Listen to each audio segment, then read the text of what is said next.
and welcome to this course of State Management with Flutter.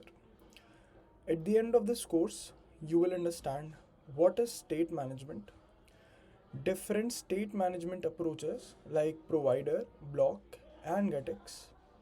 I will be giving you some real world examples illustrating effective state management, and we'll learn about some best practices for scalable and maintainable Flutter apps.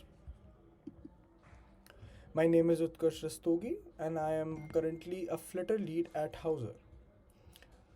I have over 2 years of experience in building Flutter apps.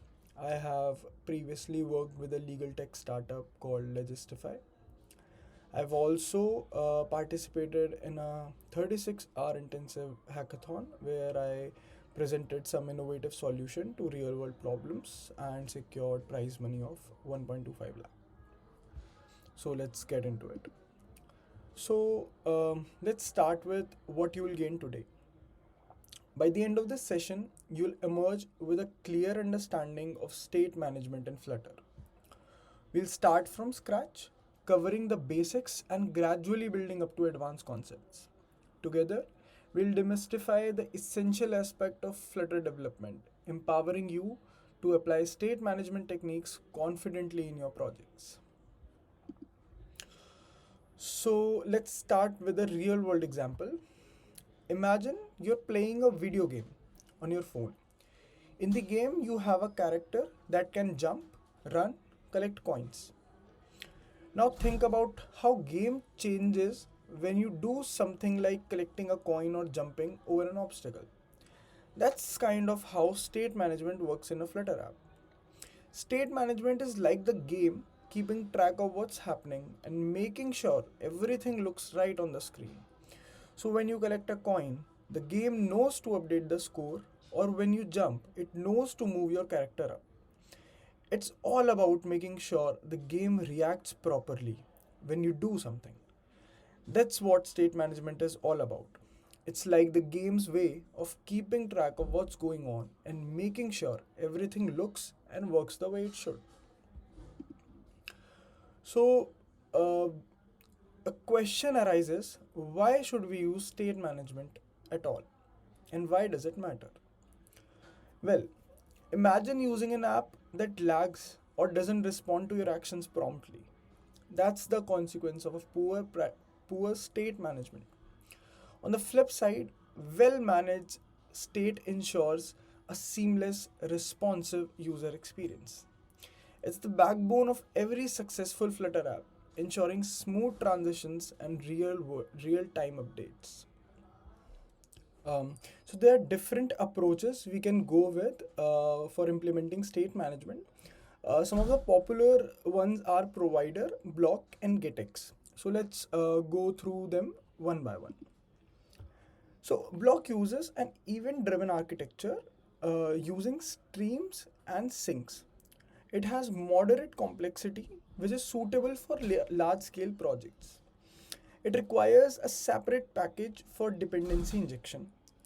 It also requires an additional package for navigation.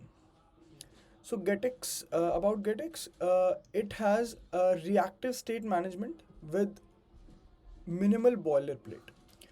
It is lightweight and simple, and it is easy to integrate. It has a built-in dependency injection support. Um, it also has a built-in navigation management, whereas provider uses inherited widget to propagate changes. It is also simple and lightweight, and it is easy to integrate. So it does not have a built-in support, but can be integrated with other packages, and it requires additional package for navigation. So now we have talked about a theory, only theory. Let's get to the implementation. So first of all, let's talk about observables. So GetX introduces the concept of observables, which are variables that can be observed for changes. In the code, count is declared as an observable with an initial value of 0 using .obs. The body property centers its child widget using center widget, which contains an OBX widget. Um, so the OBX widget is where the magic happens. It observes changes to the count variable and rebuilds its child widget whenever the count changes. Inside OBX, we have a text widget that displays the current value of count. This text will automatically update whenever count changes. So when we implement the onPress function, the count value is incremented, and because of the observable widget, the count value will update.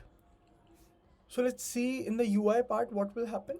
When we press the this button, the onPress function would be triggered, and the count value would be uh, incremented by 1, and this text widget will be incremented also, and this all happens because of getX. So now, as we conclude our session, I encourage you to embrace the power of state management in Flutter projects. Armed with newfound knowledge and practical insights, you're well equipped to tackle any state management challenge that comes your way. Remember, the journey to mastery is ongoing.